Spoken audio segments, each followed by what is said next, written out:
Man, it's been a while, dude. Forgot Forgot how to fly or forgot to shoot? Forgot how to both. I'm kidding. No, this is the 2 meter T-28 Trojan. I guess it's the biggest one that they make in foam, which is Carbon-Z E-Flite. Yeah. You know, I mean, there's tons of videos on it. You know, don't really have anything else to add, but this is not stock anymore. First thing I did was basically just, you know, fix the paint a little bit so it doesn't look like a big yellow bus. It looks nice now. So just added some panel lines, some wear. But the main thing was when I was first flying it, what I didn't like about it instantly was the landing gear, or the gears, because like just taxiing it out, it rattles like crazy. Yeah. And for such a big plane, that looks ridiculous, you know.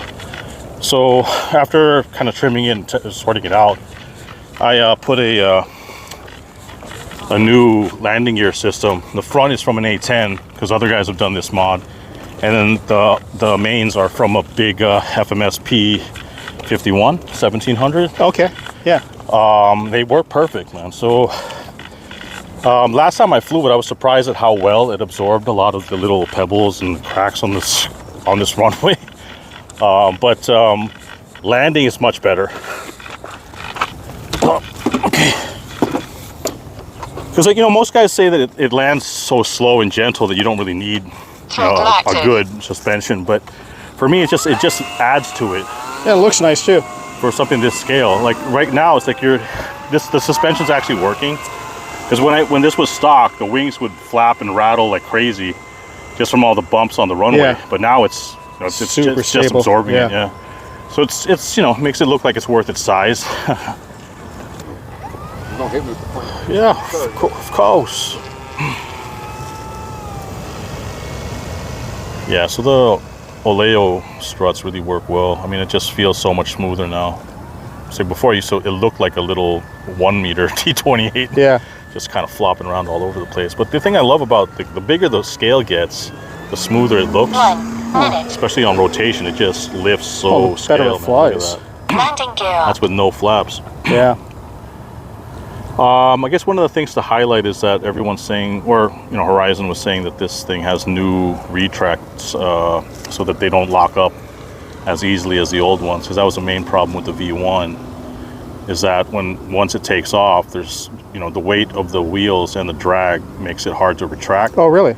Yeah, so people were getting, you know, bag of actuation on the retracts before, but now it's like super smooth.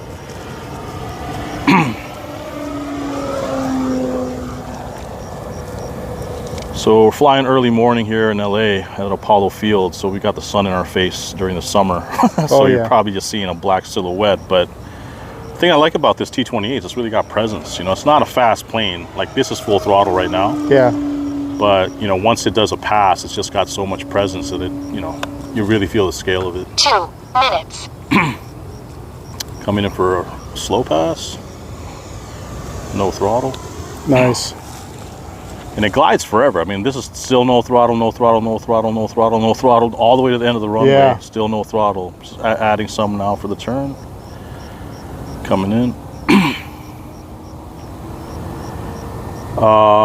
Yeah, and this is one of the more aerobatic planes also, because like usually, like the bad experience I had with the LX P40 was that the construction and the control surfaces were so poorly engineered. Yes. Like it would hardly roll because it just didn't have the speed, and then on top of that, the hinges that they use were so thin they'd probably break off. Yeah. So it's like it's kind of scary to try to attempt any maneuvers. I'm gonna switch into high rates and start flying more aerobatic just so you guys can see what this thing can do. We'll do a low pass right now. 3 minutes.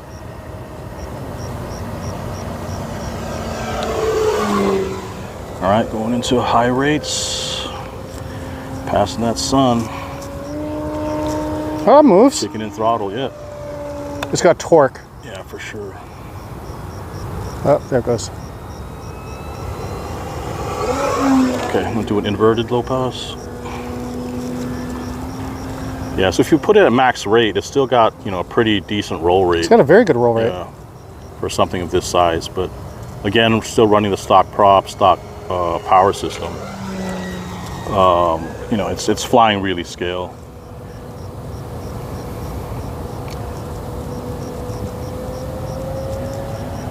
You know, it's you know, it's like for guys who fly a lot of like jets and warbirds, this might not be like on the top of the list, but even for me, it's like you every now and then you want a gentle flyer. Yeah. So lately I've been getting a lot of slow fly planes, but the thing with this plane is just the presence of it in the air. It's like there's something about, you know, when you get a bigger plane, you know, the scale of it just really, there's I don't know, it's hard to describe. Like it just feels smoother in the air. It's more stable. Yeah, it's more smooth. stable. You don't mind that it's not as fast, you know. Yeah. But it does everything you want, you know, an aerobatic plane to do. Like, you know, it'll do, you know, weird stuff like that where you can make it, you know, force it to hover. Yeah. And do post-stall maneuvers, which is crazy for a plane of this size. Yeah. But like, you know, we were talking about, Carbon-Z makes their plane so light that you can do things with these planes at this scale that no other, you know, plane like, you know, that has a 2-meter wingspan can do. Yeah, I've seen videos where guys like prop hang it and all that, so it's kind of fun. We'll try that now. So yeah, just, you know, hang in there for a while. But that's the thing, one of the things I really like with this plane is doing these inverted low passes. And you get like a lot of flight time. You get a lot of flight time. That's a good thing with this, with the stock motor, stock prop.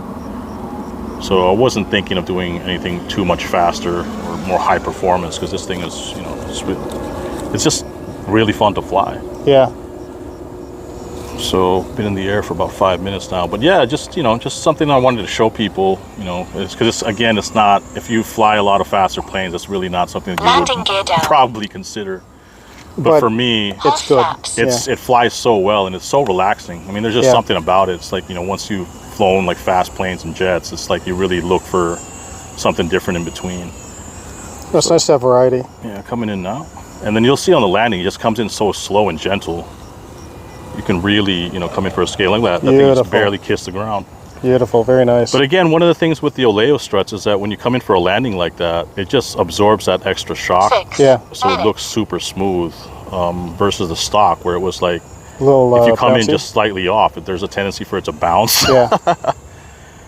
And then, you know, that's the other thing I like on it now is like when you're coming back for your return, you know, it smooths everything out. Yeah, it doesn't look so floppy and foamy. Yeah.